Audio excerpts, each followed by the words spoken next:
The lights are off and away they go. Extremely loose. He's managed to hold on and He missed the complete that. He's crazy As I said, stuff. Freitas is on the grass on the infield floor. He slides through. He tags Richard Eck.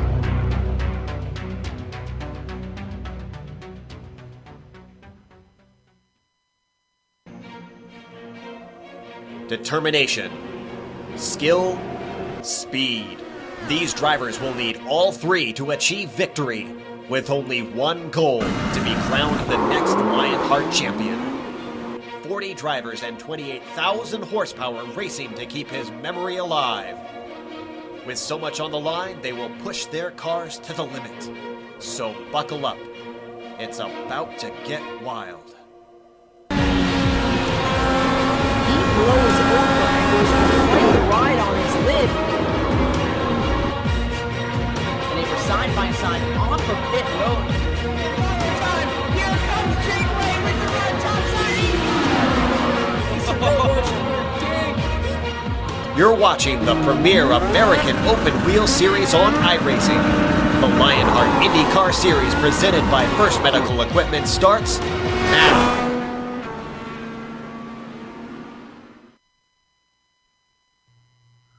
Looking down from the hot air machine, high above the St. Lawrence River and Notre Dame Island, below sits Circuit de Villeneuve, which today plays host to the Lionheart Indy Montreal, the seventh event in this 22-race 2016 Lionheart IndyCar Series schedule. And all the action will be brought to you thanks to the First Medical Equipment and covered live as it happens here on the Global Sim Racing Channel. You know, the Lionheart Series is considered the premier private league for the Indy cars on the iRacing service, and if you were with us last time at Road America, you saw Jake Wright have another checked-out road course victory. In a battle waged as much on pit road as it was on the race course itself, Jonathan Real Thing Goke outsmarted James Krahula for the higher of the two remaining podiums. Today, the series visits its third road course of the schedule, and in just under 15 minutes, the flag man will show the green to an anxious bunch of 3 dozen DW12 open wheelers, releasing them towards the first corner of this 37-lap affair. So hook up the internet to the big screen, pour yourself a tall, cold Elsinore beer, grab a plate of back bacon, and get ready for 100 miles of simulated IndyCar action that will be streaming your way. Bonjour, everyone, and welcome to another GSRC broadcast. I'm your host, Bill Soup Zahn. Back from assignment is Sean Ambrose to help me from misidentifying the corners. Turning the knobs and pushing the sliders is a man born in a lifeboat on the Pacific, our director, Amjad Yaman, and at his disposal will be the camera locations provided by the Ansel Adams of iRacing, Dougie Whiskers Beard. Sean, my buddy, the series goes back-to-back with road course venues today. We leave the rolling hills of Wisconsin for this tight, flat racetrack here in Montreal. Tell us a little bit about Circuit de Villeneuve. Cool. Yes, sir. We have arrived into the Great White North, Circuit de Villeneuve. 2.71 miles, 13 turns here tonight, sir. Man, this is going to be hot. Montreal, Quebec.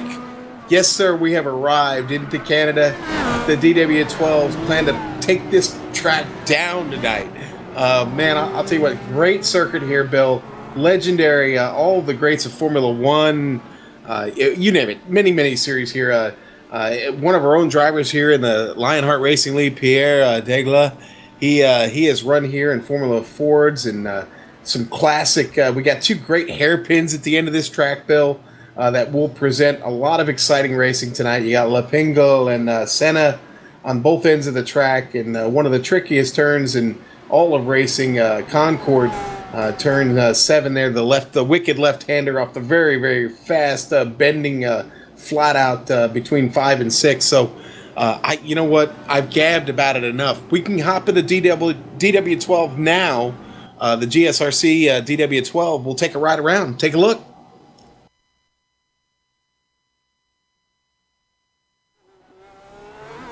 Alright, we've got Amjad Yammer to the GSRC DW12, so let's do a lap around Montreal. Turns 1 and 2 are a combination of a chicane and a hairpin, so it presents a unique set of difficulties. A fast entry while compromising the line to give yourself a decent exit is the struggle that every driver faces when they hit this combo. From there, it's a short stretch to 3 and 4, but the real trick is to make sure you aren't too hot on the exit. That wall to the right will punish the greedy with no mercy. After that, it's flat out through 5, and then you've got to get the car lined up for 6. You want to bring it in tight to the inside of the first part, because you'll need it to allow a better line through 7. From here, we hit the backside of the course along this gentle curve, but when you spot the bridge, it's time to set up for 8. A lot of drivers struggle with overshooting the chicane because of the speed you're entering with. Be wary of clouding those large curbs as well. Now we come to the only potential passing spot that isn't a chicane, and that's the casino hairpin. This is another spot where it's easy to overcook the entry, but the critical aspect of the turn is the exit, since you'll be dumped onto the longest straight of the track. You might see some over-under moves here, and definitely a few drivers tucking into the draft of the car ahead. And really, other than the hairpin, this is the only other great space to make an overtake. Your car will be flying by the end of this stretch, and then you'll be braking into one of the slowest corners on the circuit. However, beware the wall of champions. It hasn't earned its reputation for nothing, and anybody rattling over the curbs or exiting too fast is going to pay in the form of a car repair bill. Hopefully, though, your machine is whole and you finished a lap around Montreal.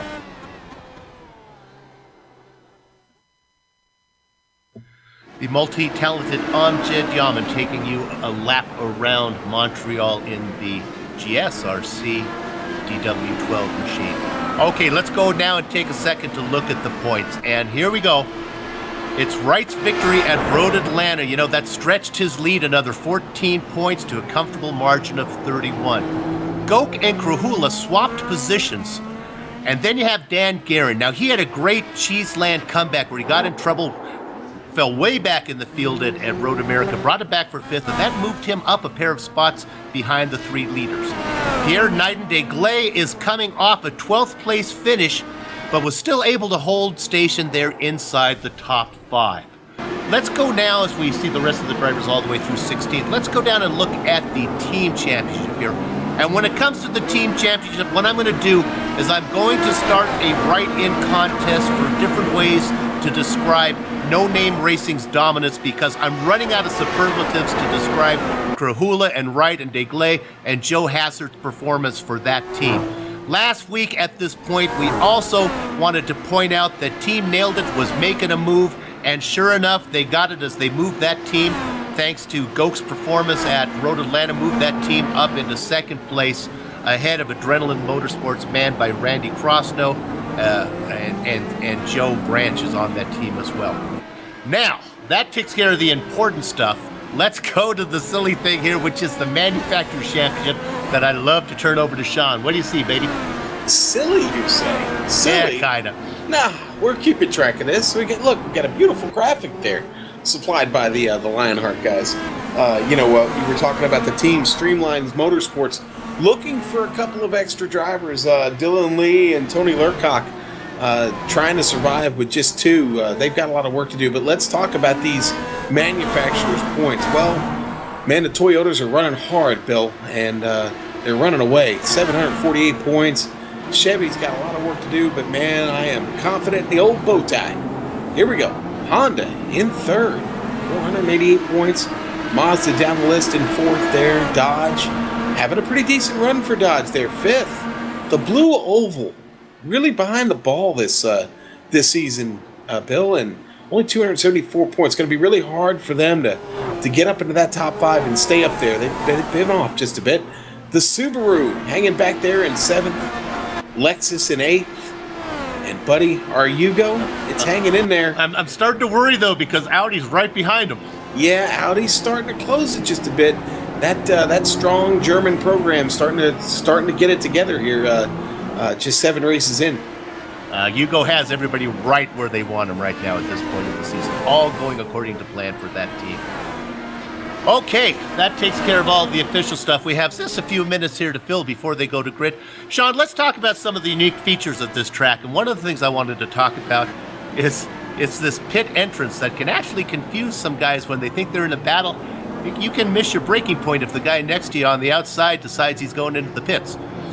A bit of a fake out, if you will. Yeah, it's really tricky. I mean, you're flat out into the pit entry until you have to make that quick right-hander to actually get down to the cones, and you better be at that pit limit when you get there because it's a hefty little fine now.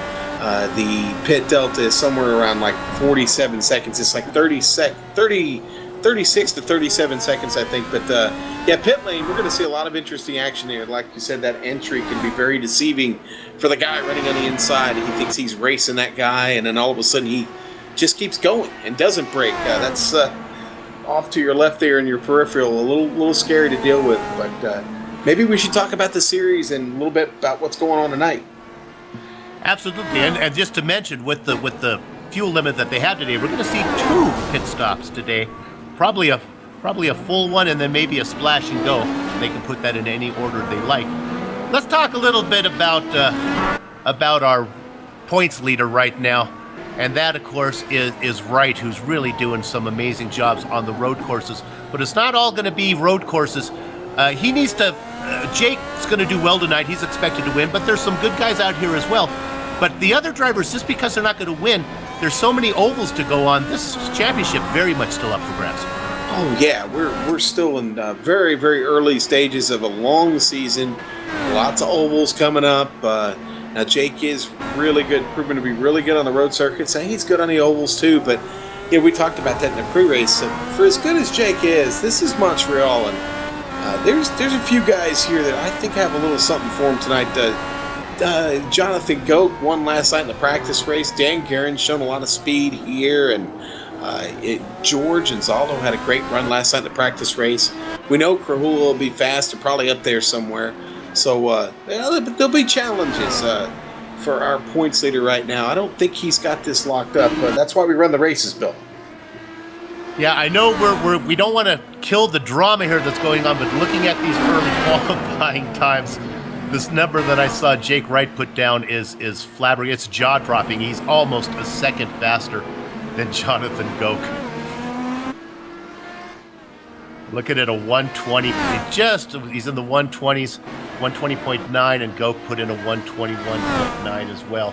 Let's go ahead and talk about race details now, Sean, for what's coming up. All right, let's do it. Well, okay, so we talked about the 15 ovals, 7 road courses. They've got 41 drivers in the league. Brian Neff, new to the series tonight. Neff is going to be in with these boys in the Winn-Dixie 60, making his debut. He is the 41st driver on the roster now. We've got 36 here, I think, right now, Bill. It's going to be a great race. We're going 17 laps, 100 miles. This is a fixed setup that the series is tweaked on and worked with, and everybody agreed on. 75% fuel. We talked about those 2 pit stops and how important those will be. Fast repairs, none of them. You don't get it. Sorry. Got to take care of the car here. And that's going to be pretty tricky. The start of the race, we haven't talked much about that. We will here in a second. But the start of the race, where they're starting from, it's going to be very tricky on these cold tires. Going to take a little while to get some heat in them. Get no fast repair, remember that. And an incident limited of 17X. Incident, to those of our viewers who haven't been with us before, that means a tire off the track surface. That means contact with another driver possibly. All that adds up in a series of points, and if you get 17 of them, you're done for the night. You're checking out. They run these rules here on the road course events, and so that we'll be looking for that. Now, push to pass, that's something a little unique to road racing here in the DW12. You'll get 10 of those. That is a turbo boost that you get out of the car, and I'm probably thinking you're going to see them use that a lot on that back straight of Casino heading up to the Wall of Champions. Now, Bill, let's talk about that start right there just before the Wall of Champions. Yeah, that's it's going to be interesting. We're going to have a short little rolling pace lap there, and then they're going to start. Is it actually starting before the Wall of Champions, Sean? Is that what you're telling me? Before 12 and 13? Yes, sir. The green flag drops right there out of the last turn, the Wall of Champions. And the grid is going to start back on Casino, which we're getting ready to go to here in just a moment. Qualifying is wrapping up. We're getting ready to go to the grid. Here we go. We need to get this in quick because when they start rolling, it does not take long, Bill. Front row, Jake Wright and Jonathan Goke. Now in the third and fourth spot, it's Dan Guerin and Michael Gray. Third row is going to be made up of Pierre Nidendagley and Jason Robarge. Then we go down to the seventh and eighth spot, James Krahula and Dylan Lee, followed by Tiger Connor, good to see him back, and Joe Wrongway Flanagan, going to be in 10th. Come on, Joe, let's go the right direction today. Sean? All right, buddy. And then in row 11, we've got Ron Hacker starting 11th place. Ian Adams starting starting on the outside there. And Jason Galvin go 13th tonight, row 7. Joe Branch 14th. Chris Gutierrez is going to be 15th tonight. Brandon Limkeman 16th. Christopher 17th. Christian Steele 18th. George Anzaldo, watch out. Watch out for him tonight. 19th, row 10. Ryan Bird will start on the outside, 20th. Hidden Blackjack, Ed Tutwiler in the double deuce position, Chris Lalani. 23rd spot goes to Alfred Shepard. Double dozen spot goes to Trevor Bissett. Quarter century mark's going to be starting as Tony Lookout Lurkoff. Then Robert Obretta back in 26th, 27th, 28th, and 29th go to Dave Barber, Big Joe Hazard, and Vincent Bluthenthal. 30th position goes to Brian Neff. Go ahead, Sean, wrap them up. All right, buddy, I'll do just that right now. There we go. Randy Crosno, 31st. Robert Plewin, 32nd. In 34th, Tony Showen, 35th. 33rd, Tony Showen. 34th, Patrick Taylor. Matthew Mercer in 36th. And Bob Mikas rounding out the field in 36. 36 cars tonight. Jesse Vincent is the race control and will not be running in the event tonight. With that many cars on this track, I think traffic is going to play a factor. Lack traffic, that is, as well as fighting for position. Okay, most of the field is on the grid right now. We'll keep an eye on Jake Wright as he starts them off. We're going to have a very short little pace lap here as they follow the Mustang. Yeah, very short pace lap indeed. Not much of one. Here we go. Jake Wright out in front. 36 cars. We'd watch for the Mustang there leading the way as he's going to pull off to the left into pit lane. What's interesting is your leader as they go through the wall of champions there, Wright pacing them, and now he gets a big jump. He's away, gets a big jump on Goke. They spread out a little bit. Guerin. Side by side, it's Degley in a battle with Robarge as they go through the first corner. So far, everybody looks clean. They're working their way through that first chicane. Sean, looks good. Oh, we got a spin. Early spin down there, Bill. Looking to see who it might have been. Haven't found it yet. Boy, I didn't pick it up either. Joe Branch having some coming over. It might have had to do with Branch. I hear him complaining. Oh, yeah, some there we problems. go. Yeah, that was Joe Branch. A little bit of contact. Oh, Jason Galvin was a victim there, too. Man, oh, that's tough. Okay, we've got a local caution going here. Yeah, Neff. It looks like Neff got into Galvin. Quite a pile up there. See, Galvin turned around. He's the car closest to the wall, facing the camera there.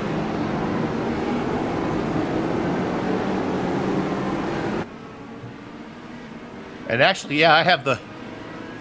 Must be a local yellow, but that yellow flag is still flying on the screen here, Sean. Oh, it's a full course. This is a rare event. We have a full course caution. Yeah. Is this correct? Yeah. Yeah, it shows race control has thrown the flag. Not really sure exactly what happened there. This is a unicorn event. We're seeing Bigfoot right now. A full court caution on an iRacing road course. So we'll set the top 10 as they're working the pace lap right now. Right in front, Goke, Guerin, and Gray make up your top 4. Jason Robarge in 5th. James Krahula started 7th, picked up 1 position into 6th. Dylan Lee, Pierre Degley. 9 and 10 go to Tiger Connor. and then Flanagan running in 10th spot where he started. We'll see if we can get some clarification on that and try and find out what happened. But I didn't think they were throwing the full course caution. So the question is, was it thrown by? I've never seen iRacing automatically throw one, so it must have been thrown by the admin. So they have somebody watching, and on that first lap, they got turned around. But I think they'll be going. Let's see if we can tell the pace car if the lights are off. No, the lights are still on, so they're probably going to go off next time by. So does that mean we'll be going green this time around? No, we're going to go one more lap around. Okay, so that's gonna mess with some of the fuel strategy just a little bit, Bill. That really is. It's gonna push him into a strange window, to be honest. Well, why don't we take this opportunity to go ahead and talk about some of our in-car cameras today, Sean? Maybe we could. Oh yeah, definitely. Notes. Yeah, we've got. We're on board with Christopher, the Adrenaline Motorsports camera today. See, we've got Pierre Degla in the first medical equipment onboard camera. We're on board with Christopher now. On over to Pierre in the first medical equipment onboard camera. And back with us again tonight, the Big Joe Show. The Big Joe Show. The Big Joe Show onboard camera with us. There it is in the Arctic Cat, number 11, Big Joe, hanging on the 20th. I'm disappointed there's no Flaming O camera today. I did enjoy the video for Flaming O. I missed that. Hopefully they can sponsor another race this season just so we can put their promotional video on. Yeah, they're a great band. Dave Barber, lead guitarist in that effort there, and a great racer here in the series. Dave's a good guy. Becoming a big fan of it. In fact, I've got a little bit of the Flaming O's on my drive here. So there you go. Not that we don't like Adrenaline Motorsports as well, and First Medical Equipment. Of course, they're wonderful. And the Big Joe Show. Can't miss that. Not sure what that is, but I don't want to miss it. Now, this is interesting. We have some people coming in to make a pit stop, apparently. Yes, we do. Several drivers. Chris Lanini, Christian Steele, Robert Bluen, Bob Mikas, Patrick Taylor, Krosno, Galvin branched, and we know Galvin is in for repair. That car, pretty bad shape, hurt pretty good there. But yeah, several cars have come in. I believe Neff had come in. Bob Mikas came in. So several drivers there at the back decided to come in and kind of top off, get some fresh rubber. I guess why not?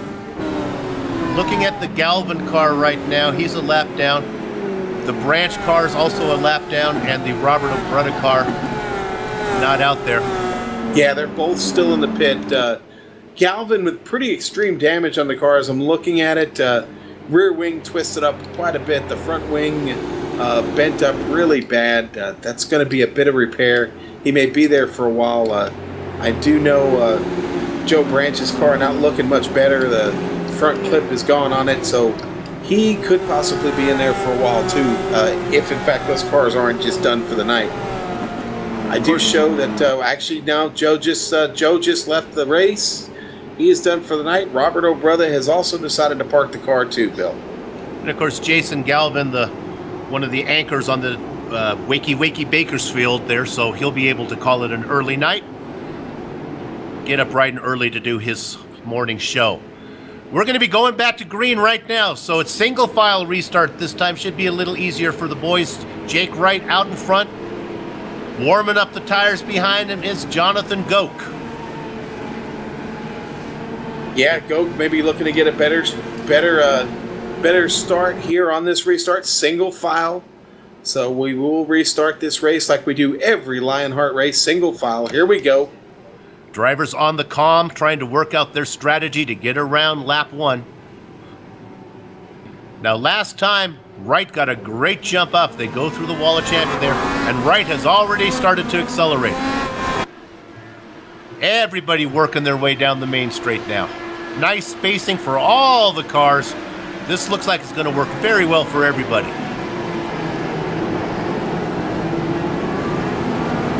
Looking back in the field a little bit there, watching a battle with Ryan Bird makes contact with Brandon Linkeman. They're still side by side. This is a battle back We're several positions back. They're holding up Chris Stouffer. Stouffer spins. Stouffer got into the back of Bird, and Stouffer has spun it. And he also spunning as Dave Barber as well. Man, a whole bunch of cars involved in that. More cars involved as they keep piling in.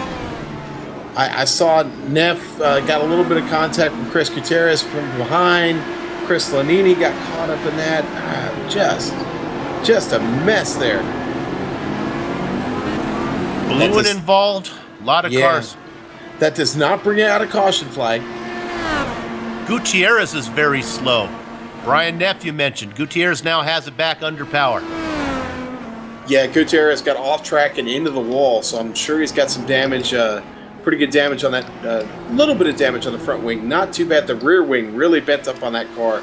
I think he's having trouble steering it right now as I'm looking at Chris. Looks like Neff is off pace, too. So we had up second place. Let's go to second place. Jonathan Goke missed the apex and now is being challenged by Dan Guerin. That was in one, and now they go through the what I'm going to call there, that first little 3 and 4. That's almost like a chicane. Then they go flat out, Sean tells me, through 5 and into one of the trickiest corners I think there is, 6. Flanagan in trouble. Into the wall.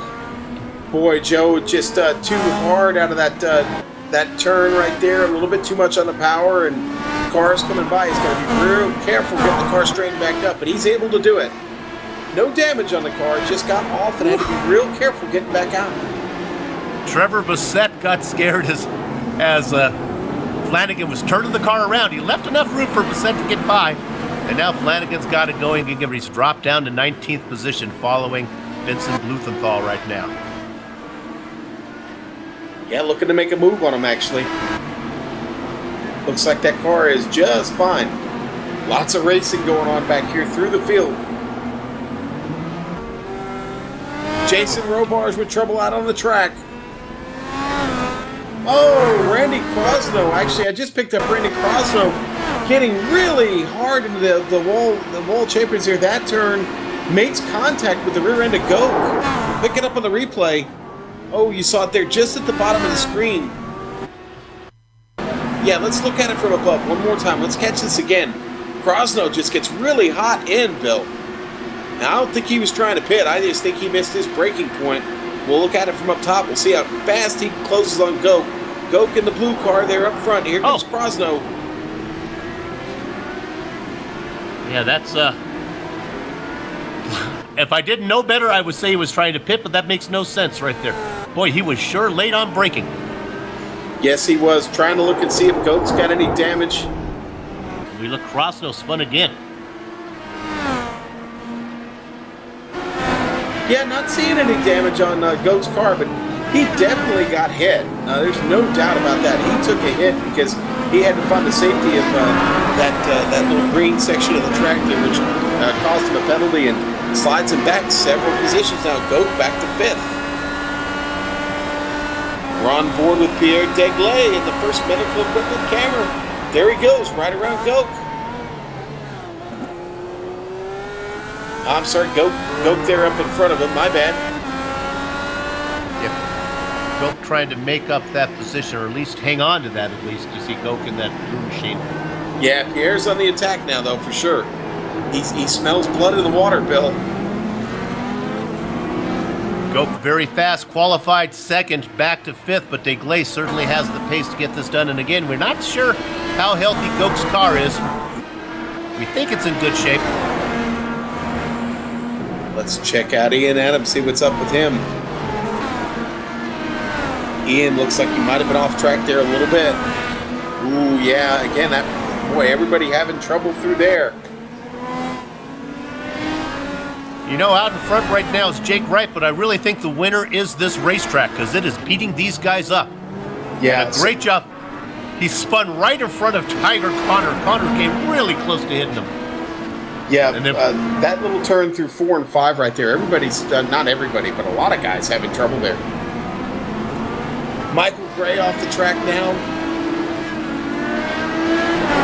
hardcore director is just working to get all of these. Go ahead. Gray was coming through La Pingle, and we're picking, and he too much power off, and the car spun right around, and he avoids contact with the wall, but that gave Corey Connor to get around and make the pass up Casino. Tiger having a great run, started 9th, has worked his way up to 6th position, but he's being challenged right now. Tiger celebrating his 50th event, 50th career Lionheart event right now, but he's being battled by Michael Gray. Yeah. Yes, and this is also Michael Gray's 50th race. Those two really getting it on here. You know, Michael Gray is the only active driver on the roster that's led laps here at Montreal. Season 2, the only time they ran this track. That's a good stat there for you. Jesse Vincent won that race. Mr. Race Control himself. We believe that may have been the man who threw that full course caution. I believe you're correct. That is correct. Yeah, Jesse definitely a hot shoe and former champion here in this series. But Jesse, season 2, we saw him right here on the Global Sim Racing channel. Those two are still battling.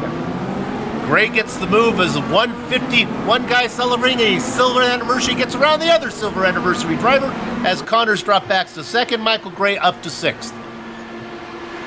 Well, don't look now, Bill, but Jake Wright is already up to a 6.5 second lead. We've got 28 laps to go.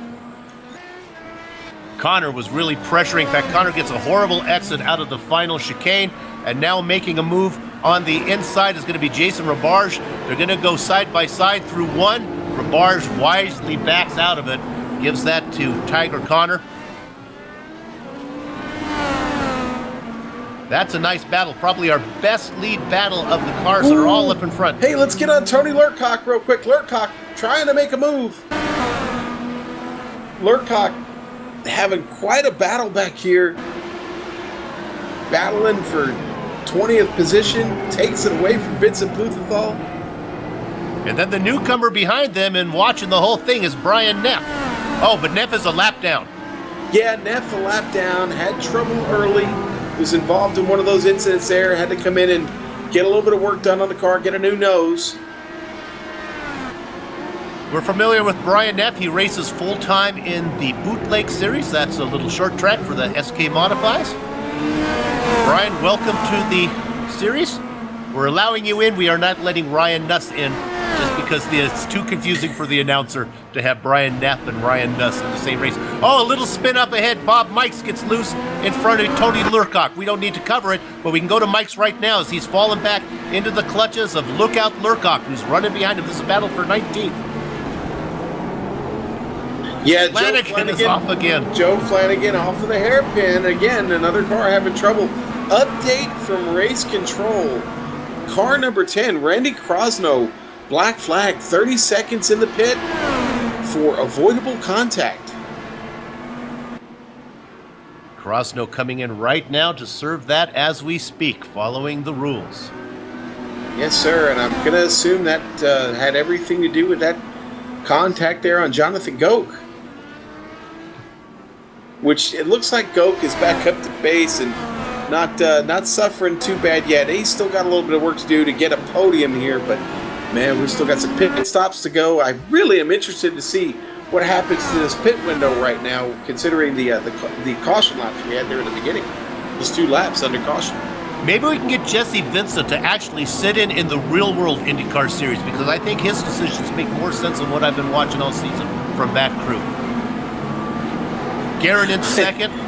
You're on point with that observation. I have no idea what those guys do. James Grahula running in 3rd right now. Hey, let's look at this battle for 5th. Oh my goodness, Michael Gray is flying as he goes around Goke. Michael Gray is on the move. Tony Lurcock got around in Concord. He gets the car back under power, doesn't make any contact. He's got Matthew Mercer right behind him. Look at there was watch Lurcock trailing. That's Flanagan. Is he trailing there for 21st? Is that what we're looking at, Director? That yellow car? Guess it must be Joe Flanagan. Yeah. We've got cars pitting. Robert Bluen making his way into the pit. Actually, no, Bluen, I believe, has left us. I'll have to see what happened to Robert. Got a nice battle. 9th position, Ron Hacker. Actually, it's no longer a battle anymore as Ryan Bird gets that done as they go into the first chicane. Hacker dropping back to 10th. Bird not only passing Hacker, but leaving him as a distant memory. I probably had the wrong chicane. Actually, this is the final corner now. Before the final chicane, Bird going around the hairpin. Just a little bit back, we can drop back to 11th position. Limkeman in a battle with Dylan Lee. Limkeman in the First Medical Equipment DW12 having a great run right now. Love that long lens view as the car's coming right towards you. And then this in-car, in-the-ground shot. Bill, Tony Lurcock really having trouble with the handle on the car. He has spun several times here. Out of the hairpin, he just spun in Concord. Oh, Degley having to take a tow. Let's see if we Let's catch it on the replay. He was trailing Jonathan Goke. He had been running down Goke, and car just got loose on him. He turned it over. No, he didn't turn over. Yeah, that was a tough one. But he hit it hard. We talked about that in the pre-race, Bill. That coming off that first turn right there. That's really tricky. You saw him get high up on the curb. I don't know if that car was settled enough yet for him to get back on the throttle as hard as he did. But that's going to be costly, having to take that tow to the pit and wonder if he's actually going to be able to get that car repaired. It is just beat up. I think he might be done for the night. Let's go up to our leader, give him a little screen time as he's coming up behind Chris Gutierrez right now to lap Gutierrez. Chris does a good job of getting out of the way. Jake with, my goodness, what is it, about almost over 8-second lead now back to Dan Garrett. Corey Connor in a spirited battle with Jason Robarge right now as they come across the stripe.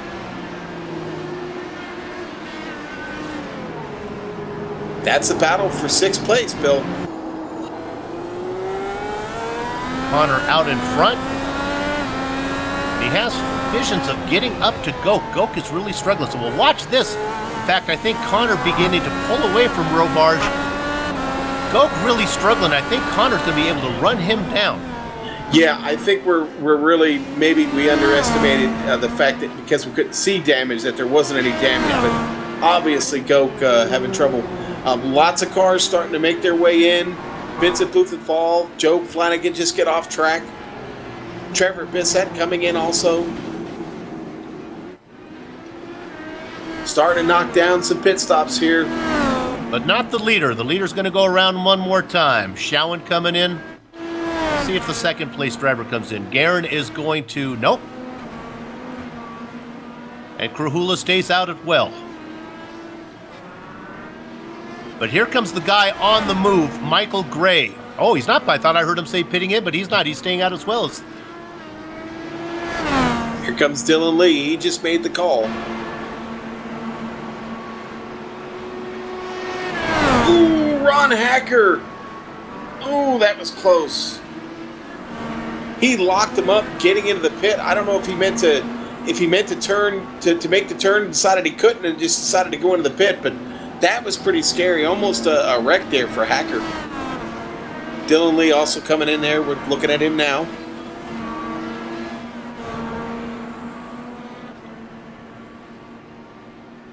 Let's go back. I think let's go back to Tiger Connor right now. He had a little bit of a getting loose position. He had run down Goke.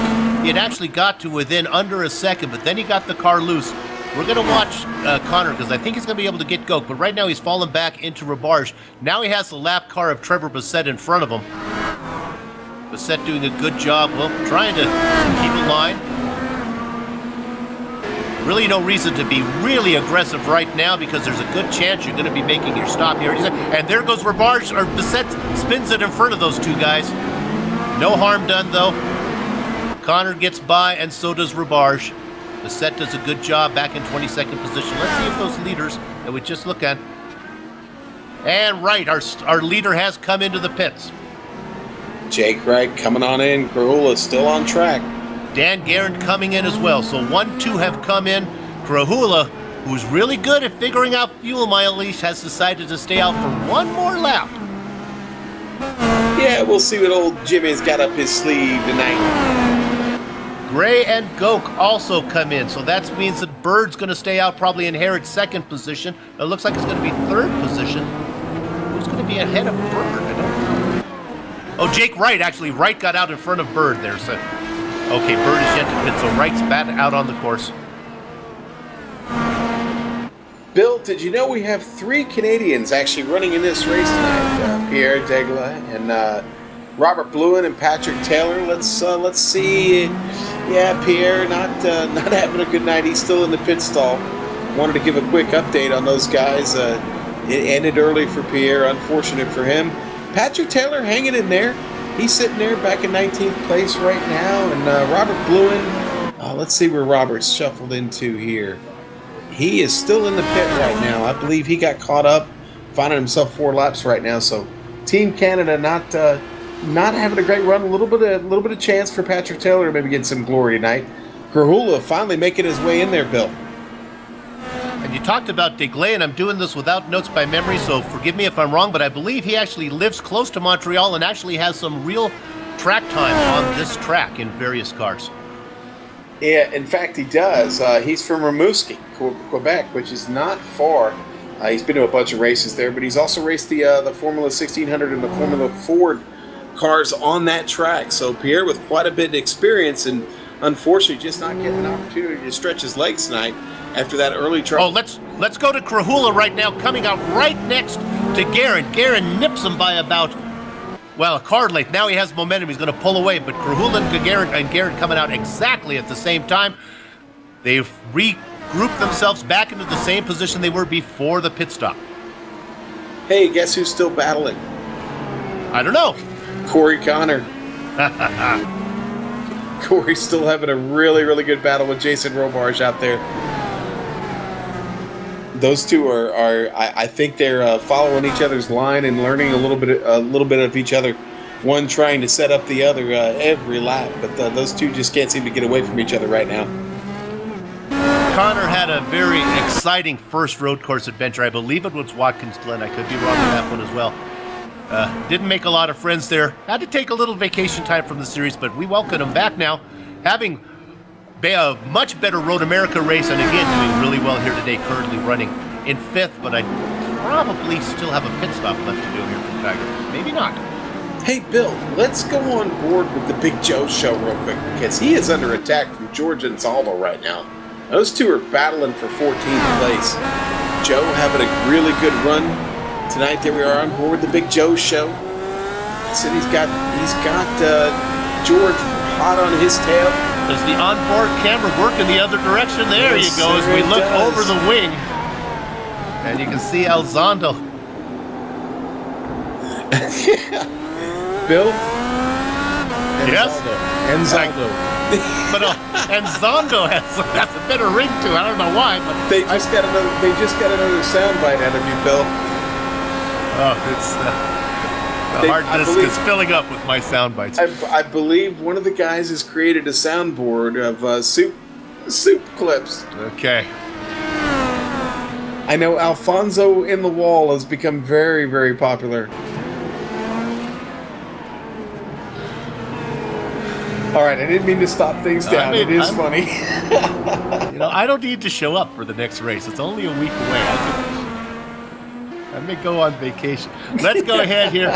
What are we looking at here right now? We're still on this Big Joe show going on. Look at this battle. George all over him right now. It's almost made contact.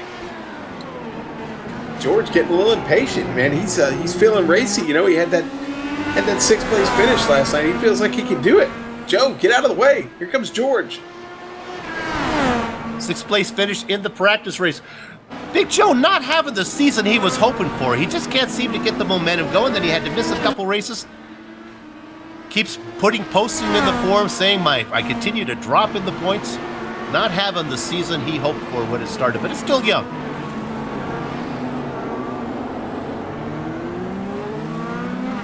Want to make sure I have this right. No, we talked about Tiger Connor running up in 5th position, and I talked maybe he had another stop to make. That's incorrect. He's made his stop. That's a legitimate 5th position for Tiger Connor, and Jason Robarge right behind him in 6th.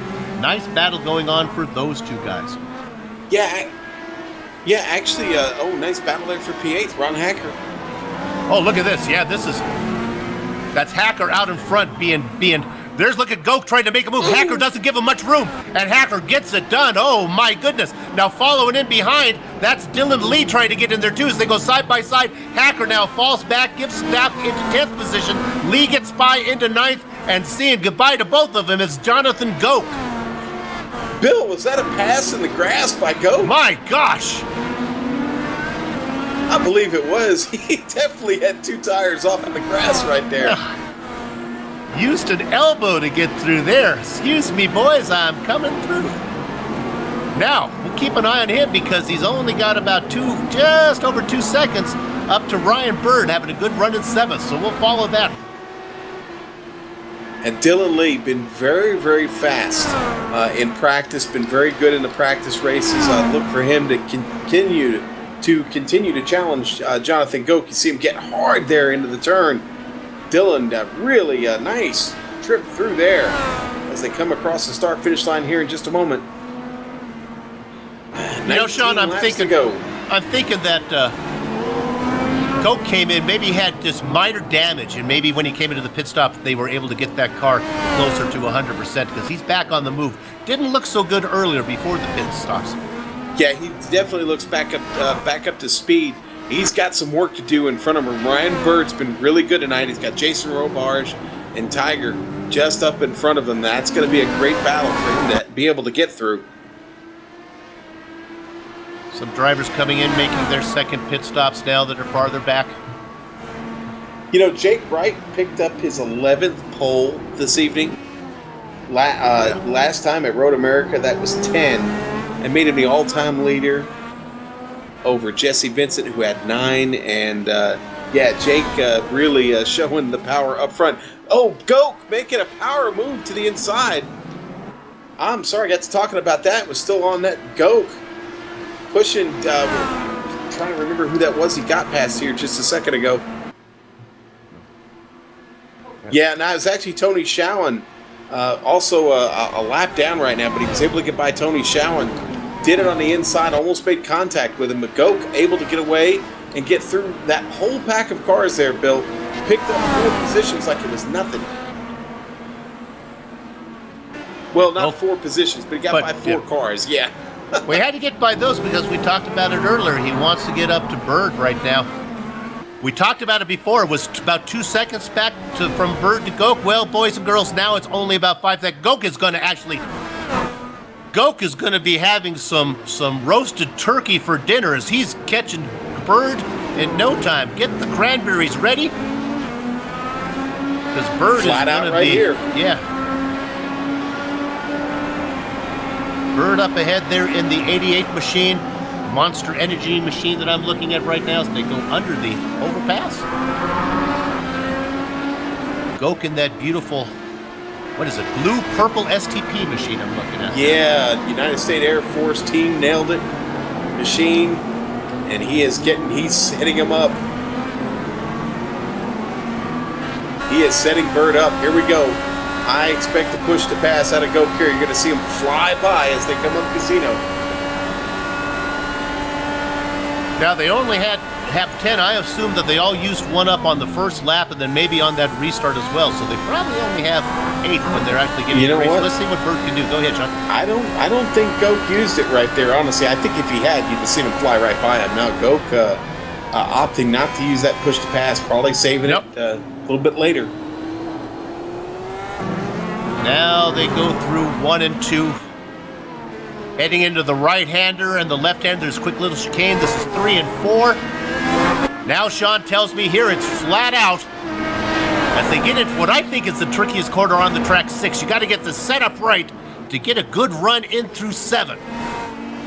Yeah, if you get too far off to the left there, flat out, you're not coming back from that. As I found out in my practice laps. Now these guys have Mercer ahead of them. Bird was trying to figure out a way to get around Mercer. Oh, and Goke has lost it. Goke's looped it, and he's collected by a back marker. Got picked up, collected by Dylan Lee in 7th. That wasn't a back marker. That was for position. Oh, the real thing has gone flat. Boy, it sure has. What a tough break for Jonathan Goke. A hard hit. Had a long conversation with my 93-year-old mother-in-law who watched a race. Mama Jean, it's all simulated. Goke is okay. Don't worry about it. She was very concerned on the phone today. Goke already fallen down the board. What a tough night for Jonathan Goke. We knew he had the speed. We knew he had the ability to possibly win this race, but out of it now. Yeah, but what I was talking about with the dominance of Wright here, what these guys want to do is basically win the class. If you figure Wright's going to get the victory, you want to have a good finish to stay in the points. This championship is still there. You can't be thrown away. That's a lot of points he's going to lose. Bill, I just picked up Big Joe Hassard and George Gonzalo, and they are still at it. They're still in the same spot, still fighting for position. George working really hard, but just can't seem to find a break to get around Big Joe. Well, they're going to have somebody else joining the party pretty soon because they're only about a half a straightaway ahead of our leader, Jake Wright, is going to be coming in to lap them. So maybe we'll stay on this a little bit and see what Jake has to do. It looks like Jake's probably about 5 or 6 seconds back, so it'll be a little while before he gets there, maybe a couple of laps. I just went and checked in on Jonathan Goke. He is not in the car. Looks like he's in for a lot of repair. Back wing all twisted up. Front end of that car twisted up. Lots of damage to be repaired on that machine. And it wasn't just Goke. He got into the driver who was behind him there. I thought it was a back marker, but it wasn't. It was for position. Dylan Lee coming in, yeah. That's who Goke got connected with.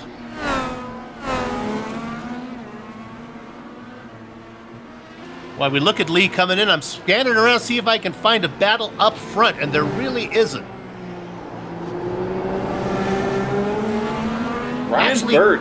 You know, Ryan Bird running a very limited schedule with the Lionheart League this year because of his work schedule.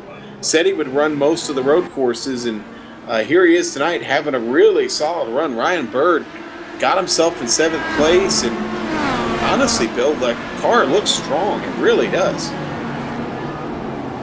Am I right? Does Krahula have an onboard camera today, Director, or not? Is he one? Let's go on board with him, even though it's not sponsored. We're going to go on here. He's going to look ahead at Garen. Now, this is a battle. Garen's in 2nd in this. You can see him going through the shadows. We're on board with Krahula. Now, I've done enough of these races to know that I could watch this for the next, we have 14 laps. What are we looking at? That's going to be probably about 25 minutes or so.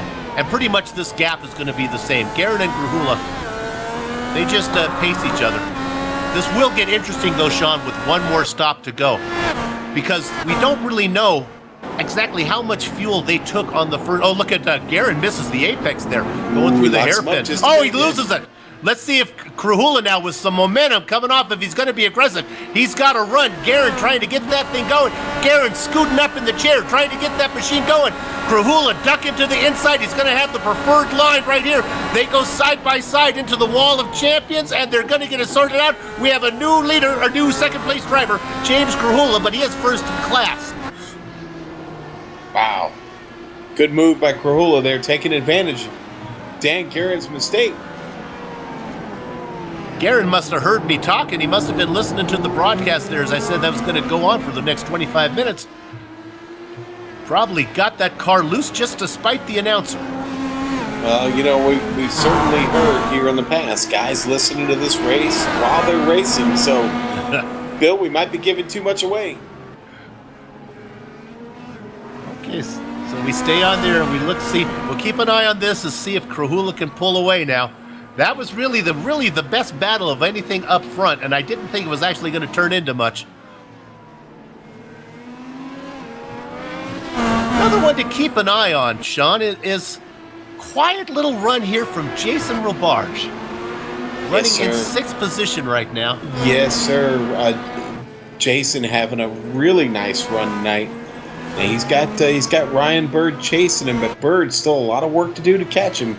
Right now about 10 seconds away. So Jason sitting pretty in 6th place. Can he catch Corey?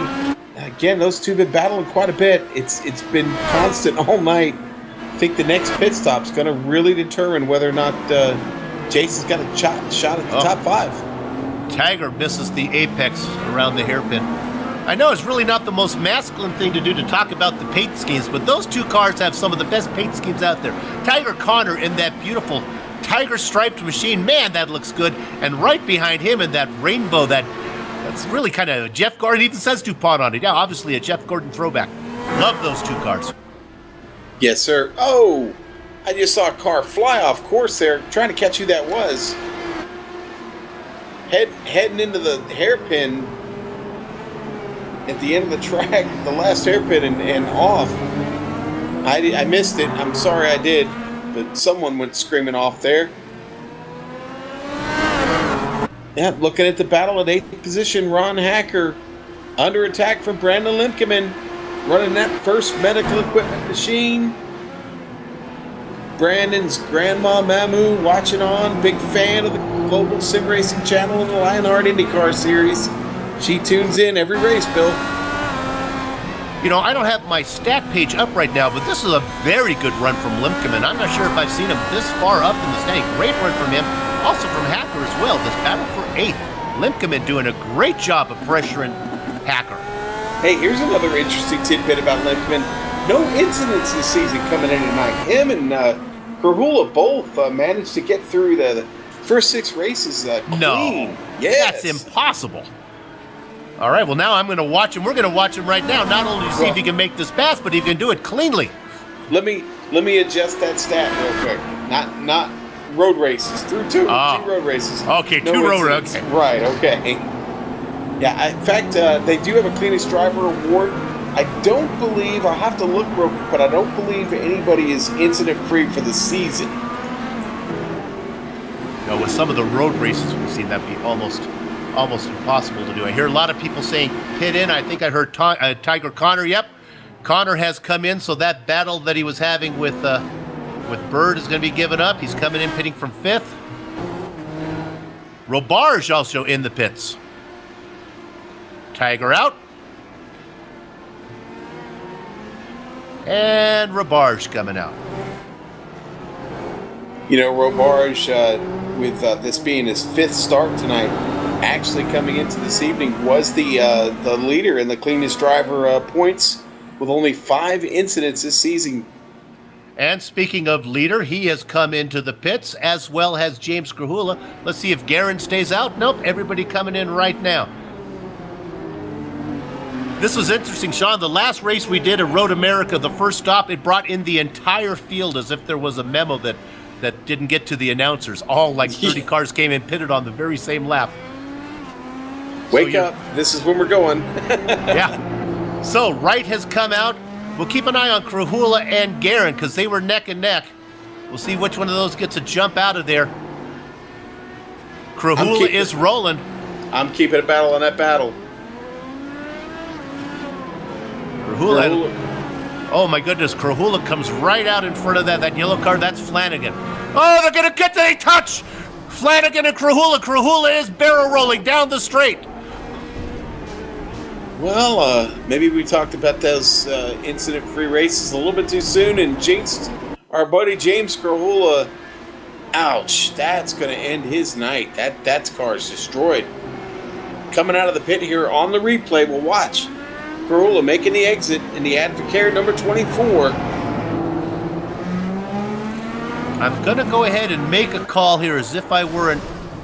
Oh, that's hard to call, actually. That looked like netcode to me, Bill.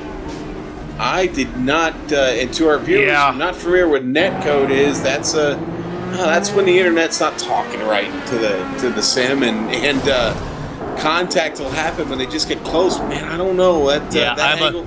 doesn't show me much more either, but it seemed like for a second there I might have saw a net code. I got it here as well, and I'm going to tell the boys right now to let that one go. That's just nobody's fault. So, Wrong Way Flanagan continues the streak. A great qualifier, qualified in 10th. Going to finish farther down the list. We're pulling for you, though. One of these days it's going to happen. Well, Lemkeman finding himself up to 5th place. Ryan Bird making his entrance into the pits. Lemkeman still has to come in, so does Eddie Tutwiler. Those are the only 3 cars left on the lead lap, still have to come in. Here comes Eddie Tutwiler. And we have 11 laps left on the lead, 11 cars left on the lead lap. We'll see how many cars we actually have running out there, Sean. That's got some guys going out there. Looks like maybe 16 cars still on track. Oh, a few more. Bill, we still have so many cars having trouble with turn 10. The far end of this course has just been a nightmare for guys getting off of Lapingo there. And it's not the entry in more so than it is the just the exit off. It's just so delicate. Let's go ahead while we have a second. Let's put the camera on Matthew Mercer, currently running in 22nd position. Why are we doing this? Because this month, what my associate Joe Peak likes to call the Dory Award. The guy who's out there just keep swimming, and you've seen Finding Nemo. He's out there in 21st position, running last on the track, but only 3 laps down. And with the way the attrition is going, there's more spots to pick up. So, Matthew, nice job. Keep that car, bring it home. Hey, the Wrangler machine is clean. That car is clean, Bill. I don't see a scratch on her. Oh, well, you know, maybe our director is picking up just a little bit of left side damage, but hashtag clean on the right side. I'm Jed Yaman, a glass half empty type of guy. Yeah. That's all right. We still up. 8 laps to go, looking for a battle. Let's go ahead and see if we can follow up. Well, Go Mercer. ahead, well, we were talking about Mercer, and actually had a little bit of a tussle there with Trevor Bissett getting through the hairpin. They didn't make contact, but it was awful close. Bissett made it pretty scary there for a moment. We could stay on that car. We were going to have a nice battle between Garrett and Krahula, but that got, when Krahula had his trouble, that broke up. I did find a good one. George Anzaldo trying to hang on to his position right now. Having a good run. Georgia, again, strong here. Been very strong all week at Montreal. But Dylan Lee on the attack. Both of them find themselves a lap down right now. I'm gonna steal the spotlight from you, because in 8th position, it doesn't look like a battle because Ed Tutwiler just flew around Brandon Linkeman. Tutwiler now running up into the 8th spot. A great run from him. Always like to see what he's running here today. It looks like it's a .com machine. Let's see if I can see what that is. Monster.com.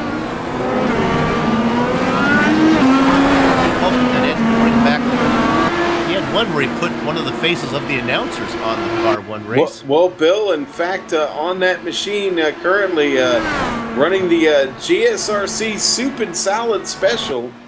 I believe that is a nickname, an unofficial nickname that we have been tagged with, sir. That's the Soup and Salad Special. There it is. I mean, we know you're soup, but I'm salad. I gotta learn salad. Sean Ambrose, Ambrosia salad, baby. Delicious salad. There we go on camera. There's the soup and salad. This gets out from behind the trees. Oh, the trees got in the way. Never mind. There's a lot of trees here, Bill. It's an island.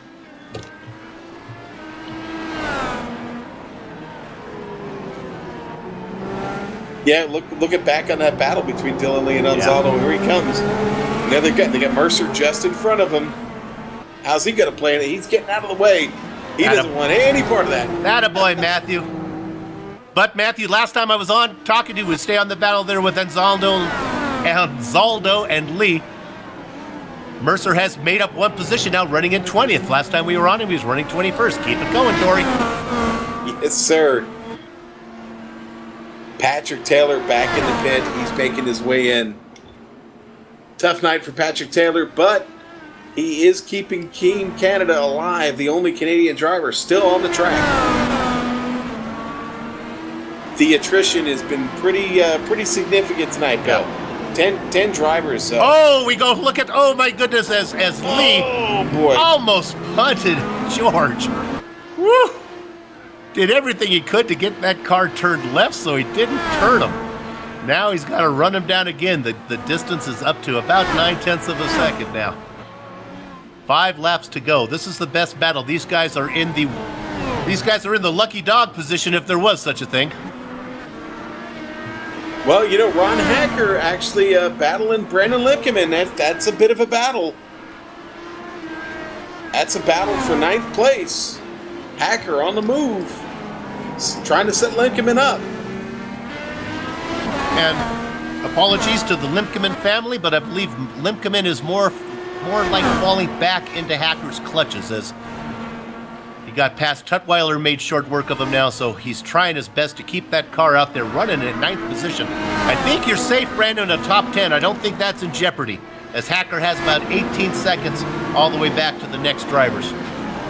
Hacker's got to catch him. He hadn't done it yet. But maybe the fly in the ointment is right behind this guy is your race winner, and that's Jake Wright. Going to look for a way to get around these guys. Oh, sorry. My apologies. He has not won yet.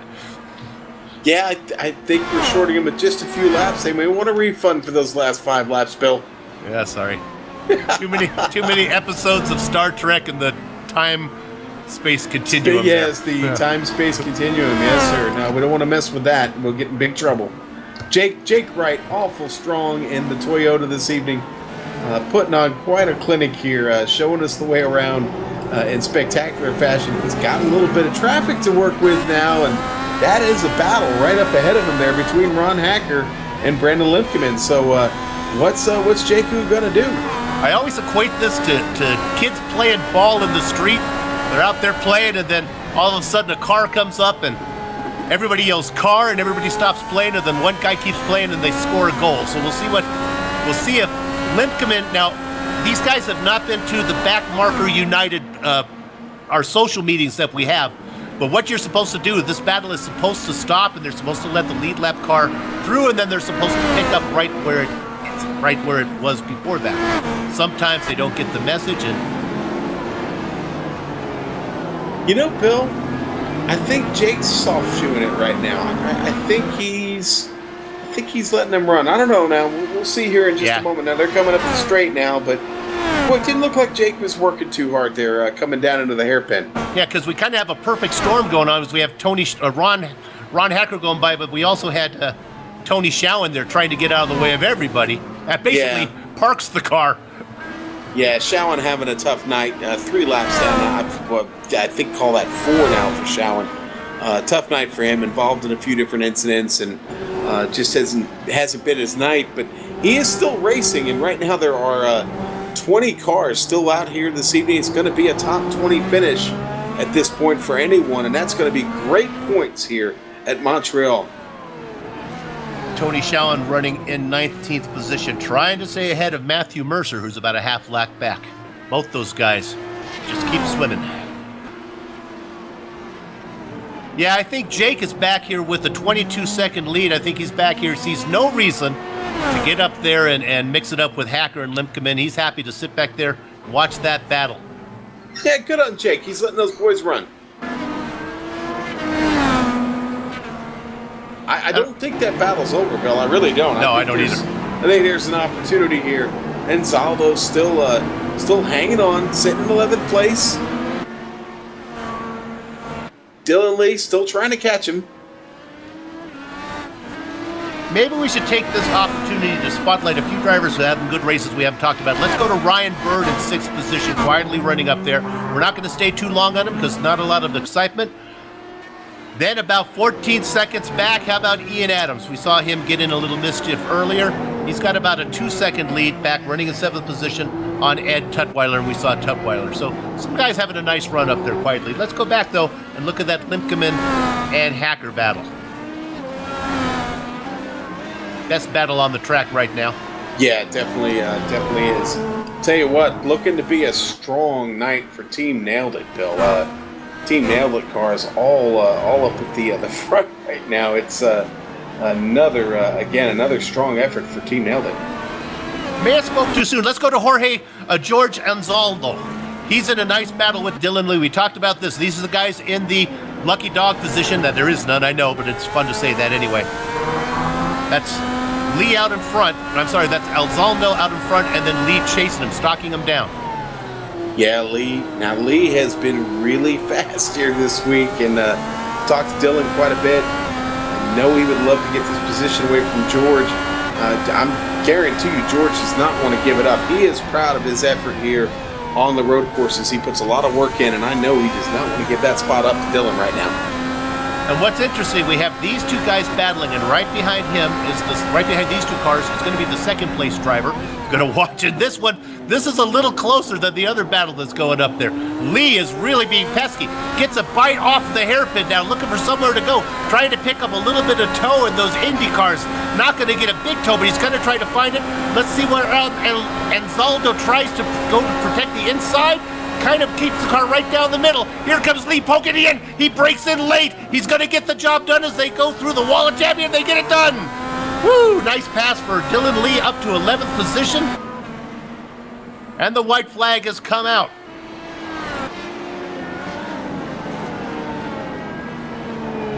Meanwhile, the other battle that we were looking at, let's go to Limkeman up there with Hacker. Hacker with a great run. Limkeman makes a mistake. Here comes Hacker. Hacker's going to get the pass made. Hacker moves up into 9th position. Limkeman still in a top 10. Oh no, Hacker goes a little bit wide. Limkeman gives it back. Side by side through the turn.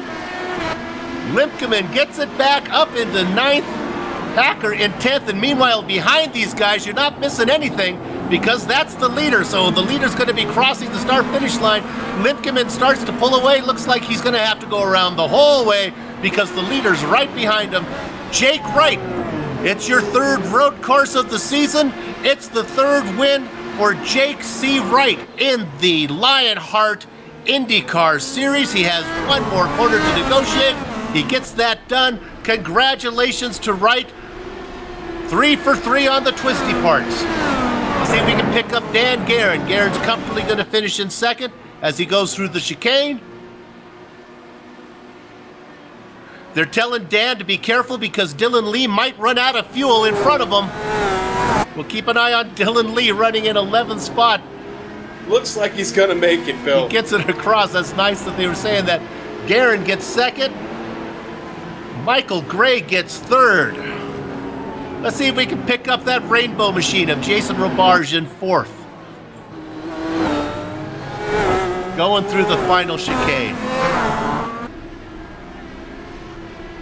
And welcome back to the series, Tiger Connor. A great road course finish for him as he comes across inside the top 5. Then the guys, Sean, that were quiet, these guys who had quiet races. Ryan Bird, a very quiet 6th place. Yeah, great run for Ryan Bird. Welcome back, bud. And how about 7th place here for the soup and salad machine there, going through the final chicane. Ed Tupweiler bringing it home comfortably inside the top 10. 2 more cars to finish on the lead lap. Landon Lincoln coming in 8th position, and the final car on the lead lap, Ron Hacker across in 9th. Woo! Bill, what do you think about soup and crackers? Just a thought. Crackers. Not sure how politically correct that could be. We'll see. Hey, you went there. I didn't. Let's go ahead before we get into any more trouble here and we have the boss brings us into the office. Let's go ahead and take a short break. We ran down the top 9. We'll do that again, and then the entire field that was more than a lap down. We'll do driver interviews and ending credits. Back in just a few.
Welcome back to GSRC, and if you don't know what that stands for, the G is for global, the S is for sim, the R is for racing, and the C is for channel.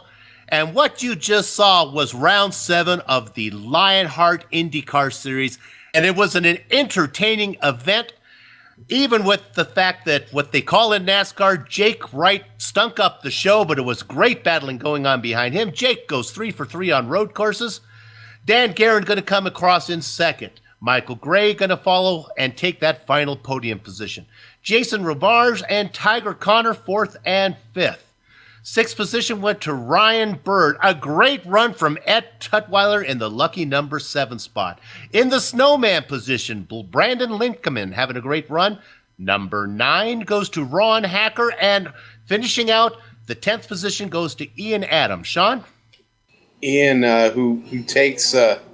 has a great race, but Dylan Lee, strong run for him. Also 11th place, took that position away from George Gonzalo there in the closing laps.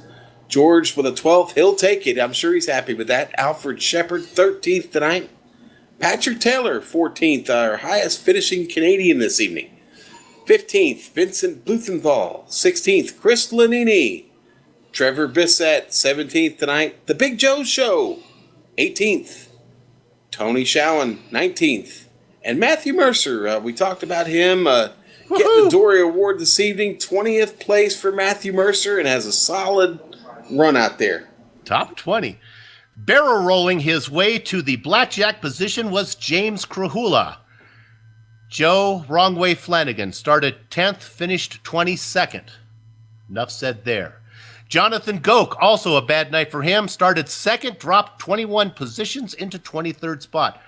Brian Neff trying to learn to turn the car both directions after doing a lot of time in the SK Modified Ovals, 24th position in his debut into the series. Dave Barber was able to snip his way into 25th position. Tony Lookout Lurcock, 26th. 27th, 28th, and 29th goes to Bob Mikas, Chris Gutierrez, and Pierre Knight and Degley. 30th spot goes to Randy Crossno. Going to throw it back to Sean to wrap up the rest of the way. Let's do it. Just a few more to get through here. Robert Bluen in 31st. Christopher, 32nd tonight. Christian Steele, 33rd. Poor Jason Galvin, one of our early victims this evening, 34th place. 35th goes to Joe Branch. 36th going to go to Robert O'Brother, our first car out this evening, and last place. And as expected, I've ran down our race leader, Jake Wright. Congratulations, Jake. 3 for 3 on the twisty courses. Thanks, Bill. I love these road courses. I wish we could come and do more of them. I would think your only problem is you first of all, were you surprised to see the full course caution? That was caught us by surprise. Yeah, it threw me off a little bit, but it didn't change the strategy too much, so I wasn't too bothered by it. But I think that was only the second time in my iRacing career that I've ever experienced a full course caution on a road course. So that was definitely an interesting experience. It was. It didn't matter actually, you're so far ahead, I guess, the fuel calculations. What do you do on those when you take fuel? Do you come in for your first stop? Is that like a full fuel and then you splash and go at the end? Is that usually how you play it?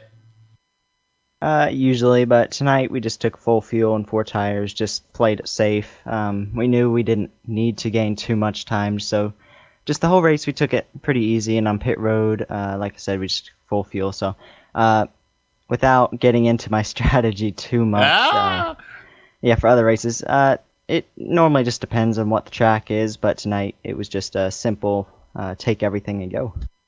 Can't blame me for asking. Well, we talk about your run out there, but it's not always, it looks so easy, but there's lap track involved. I mean, you talk about you were driving, so you don't realize. I mean, James Krahula just got caught up in like a netcode incident that took his race away. Did you have any close calls out there? Oh, wait a minute. Let me change my question. Boy, this is the longest question in the history of GSRC. Let's go back to the closing part of the race where you were behind 2 guys that were fighting for position. We were figuring out that you were maybe just sitting back there enjoying the show. Is that what was going on? Yeah, I figured I was far enough ahead I could afford to slow down, and I knew those 2 were fighting for a position, so I didn't really want to stick my nose in there and ruin that battle. But the lap traffic tonight was definitely nice. Everybody made it easy to get around, so I appreciate that. But yeah, there at the end, I just watched those two fight, and it was a good show, that final half of the lap. But the main reason was I just didn't want to interfere with their race. Got it. I'll let you go on this. How do you feel about the Milwaukee Mile? Not sure yet. I've always liked Milwaukee, but it can always be a pain sometimes. But I'm excited. We look forward for you doing well there as well. You're going to have to keep it going on the ovals to get this champion. Congratulations, Jake, on your victory today. Thanks. See you at Milwaukee. Jake Wright, your winner here in Canada. Sean, who you got? Bill, I have caught up with Dan Guerin. Sitting on the podium, second place. Team nailed it. Team nailed it with a pretty good night, Dan. But you, sir, second place. Good run. Can you believe that right there, man? Second place. I can believe it, Dan. Listen, I know you're fast, buddy, but that was a great run for you tonight. Lots of traffic to get through out there. A lot of craziness going on. The second hairpin, LaPingle, everybody having trouble down there tonight. Was it ever a problem for you? Did you find yourself maybe get a little loose off there? I did have a few issues. My biggest issue was later towards the end there when James got around me. I just came off the turn there and it spun the wheels just a little bit, had to get corrected, and we drag raced all the way down the backstretch here, and I just let him have it going into the chicane because I didn't want to push the issue. So when he got in a wreck there after the pit stops, I felt horrible for him because I wanted to race that thing out, but I will gladly take it. Yes, sir, you will. And like I said, what a great effort for the team. Talk a little bit about Team Nailed It tonight. And you don't have to give us too much strategy, but again, really solid effort out of the guys. I couldn't be prouder than these guys tonight. I mean, just myself, just qualifying as good as I did and run as good as I did. I'm not a road course guy at all, but I put in probably 300 plus laps here just to try to maintain myself. But in Goke, I knew he was going to be fast. He's going to be tough to get around, so I figured I'll just let him be during the race. Then Michael also qualified well right next to me, and we figured, well, we'll just talk it out, and we'll just keep going straight and not get in each other's way. But after Goke's little incident there, he dropped back a little bit, but he had a pretty damaged car, unfortunately. But great run for all of us, second, third, and I think Ian's 10th. Yeah, Ian with a 10th place finish tonight. Again, really, really strong effort for the team. That's going to be good for the points championship there in the team standings. Dan, congratulations, buddy. It's always great to talk to you. Probably known you just about as long as any of these guys, and I always love this opportunity to get you up here in the booth and celebrate a podium finish, brother. Oh, thanks a lot, Sean. Appreciate it. And I just want to give a huge shout out to spotter Dave Cordy. He was all over the whole team the whole night, trying to get us to be quiet, focus. He has his work out with just me, then have to deal with all of us. He's a really good guy to have a team, when I tell you that. Well, you know me, and I'm always a fan of the man on the box. You got to have one. I think if you're going to do this and you're going to be good at it, an eye in the sky for you is certainly the way to go. Dan, congratulations to you and the team. We head off to the Milwaukee Mile. I know that that's probably close to your heart there. What do you think about that joint? I've run pretty good in the fixed races there. I'm a little more aggressive, so I like to burn my tires off, unfortunately. But I will practice a lot, get a lot of laps in under my belt, and hopefully I can continue on this good streak I got going. Okay, now is that Milwaukee or Milwaukee? I'm not sure. How's that pronounced? Milwaukee. Okay, there we go. All right. Very good, very good. Again, congratulations to Team Nailed It, Dan Gary tonight, number 8 machine, the DW12, taking the field down with a strong second-place finish. Bill, I know you have caught up with Michael Gray, another Team Nailed It member. I do. I've got him to here. Michael, congratulations, third-place finish. You started fourth. This is going to sound like a little backhanded compliment here. You dropped back a little bit early, dropped back 5th or 6th position. Did you actually pass anybody for position on the track today? I'm not sure. I cannot remember. I mean, I'm just stoked on finishing third. I mean, especially after starting 4th and nearly catching Dan at the end. Also celebrating my 50th start. It's like, wow, I cannot believe it. Well, it's great to have you back in the booth again. You were here with us last week at where were we? Road Atlanta. You had a nice finish there. Let's go ahead. We're going to move forward because this was a great race. First of all, did the yellow flag surprise you when you saw that full course caution? To be fair, not surprising because this is Montreal and it's such a very tight track, especially everywhere. But I was hoping that we would have had a clean first lap and gotten through without no cautions. But as soon as that yellow flag came out, it was straight into fuel saving mode. Now, is there much real world oval racing down under? Is that popular down there? No. The only proper oval racing that we do have is dirt. So we do have a lot of dirt racing. Got it. So, how familiar are you? We're going to what in America is the oldest track, I believe older than the Brickyard, actually, the Indianapolis Motor Speedway. I think this thing is actually older than that. Milwaukee. It's a flat 1 mile track. How do you feel on that? Is that going to be scary for you?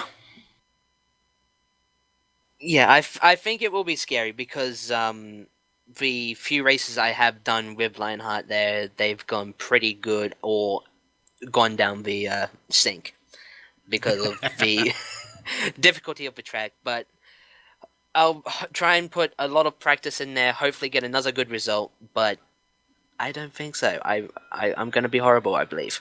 Yeah, we're going to watch you. It's one of the beauties of this series, the way they have it laid out. Sean and I were talking about the championship. They got the road courses, and there's 7 of them, which seems to me, I almost think I know you would want more, certainly. I think it's the perfect number because the dominance there, and then you have to be able to come back and do it on the oval. When you're doing that, are you going to have time to, it's only a week away, you're going to have time to put in much practice before now and then? Well, considering as you all know, I'm a day ahead. That's right. The only time I get chance to practice is on the weekends because tomorrow I go out. Probably I might get a bit of practice tomorrow on the Friday, but from Monday, Tuesday, Wednesday, I'll be flat out working at my job. So those are the only times I'll get a chance to practice. Cool, and my bosses don't like me to ask the personal questions, so. If you've just got out, if you've just been released from prison for murdering your neighbor and you're on like parole, then come up with a different story. What actually do you do? Boy, that was an uncomfortable pause. Oh no! All right, never mind. We'll just assume. All right. I'll go hibernate. That's what I'll do. I'll go hibernate. Hey, I got a question for you. Mike. I understand you're a bit of a baseball fan. Yes. Yeah. So if you were going to equivalent the podium finish this season tonight here, this race, if you were to equivalent that to a Nomar Mazar home run, exactly how many feet would that be? It's gone to the moon. It's never comes down. Yeah, they're on the metric system in Australia. Yeah. All right. Michael Gray. Let's get him out of here before we get him in trouble, or us in trouble. Your third place finisher tonight. I'm going to ask the director for instructions. Are we done or are we doing one more? We are done. That's probably a good thing for all involved. All right. So good luck to Michael Gray on his parole. We'd like to thank First Medical Equipment. They offer durable medical equipment, sales, rental, and services. Also home modifications such as stair lifts and ramps. Power wheelchairs and scooters and lift chairs. And I hear in the pipeline that scooters are in the line for the next iRacing car. So that would be very cool. If you need it, you got it from them. They service the southeast corner of Iowa and surrounding counties, not Mexico or Canada. For more information, go to firstmedical.com. And also, we got to thank the companies and equipment that we use for the broadcast that you see on the screen right now. Then the original music that you've heard today. It's thanks to Eric Eckelm and Casey Lalonde. I've been in touch with both of them, and I'll be honest, they said that none of you have ordered up any digital music. So go on those things that you see right there, ask for the soup discount, and see if you can get some of that stuff. Thanks to my mic mate Sean Ambrose, our director Amjad Yaman, Dougie Whiskers Beard for his camera locations. If you'd like to find out more about GSRC, your best bet is globalsimracingchannel.com. We're also on Twitter. I don't know what that actually is, but it's GSR Channel, and Facebook at Global Sim Racing Channel. Hey, get this. The Lionheart League, they're returning in, this is 1 week. That's 7 days, June 1st. And when they return, we're going back to Wisconsin. But you know what? We're not going back to Road America. No. It's oval racing this time at the Milwaukee Mile.